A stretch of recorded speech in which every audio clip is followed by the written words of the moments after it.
Hi పిల్లలు, ఈరోజు మనం రోజు తినే అన్నం గురించి మాట్లాడుకుందాం. రైతుగారు ఎంత కష్టపడితే అది మన ప్లేట్లోకి వస్తుందో తెలుసుకుందాం, సరేనా?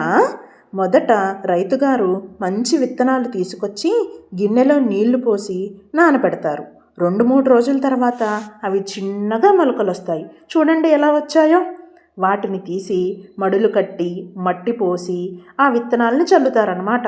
అవి నీరు, సూర్యరశ్మి సహాయంతో 20-30 రోజుల్లో మంచిగా పెరుగుతాయి. చూడండి ఎలా పెరిగాయో.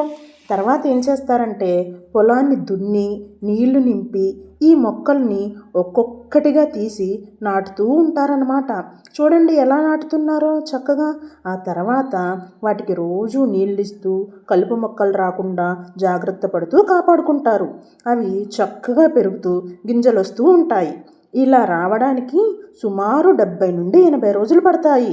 ఇలా వచ్చిన తర్వాత ఆ గింజలు పండిన తర్వాత రైతుగారు పంటను కోసి కట్టలు కట్టి ఎండబెట్టి దాని నుంచి ధాన్యాన్ని వేరు చేస్తారు.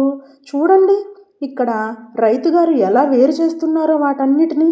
ఆ ఆడించిన వేరు చేసిన ధాన్యాన్ని ఉన్నాయి కదా, ఆ తర్వాత ఏం చేస్తారంటే ఆ ధాన్యాన్ని మిల్లుకి పంపి ఆడించి దాని నుండి బియ్యాన్ని వేరు చేస్తారు.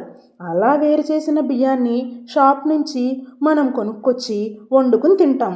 చూసారా రైతుగారు ఎంత కష్టపడితే అన్నం మన ప్లేట్లోకి వచ్చిందో. కాబట్టి మనం రైతుగారి కష్టానికి గౌరవం ఇవ్వాలి, సరేనా పిల్లలు? Thank you.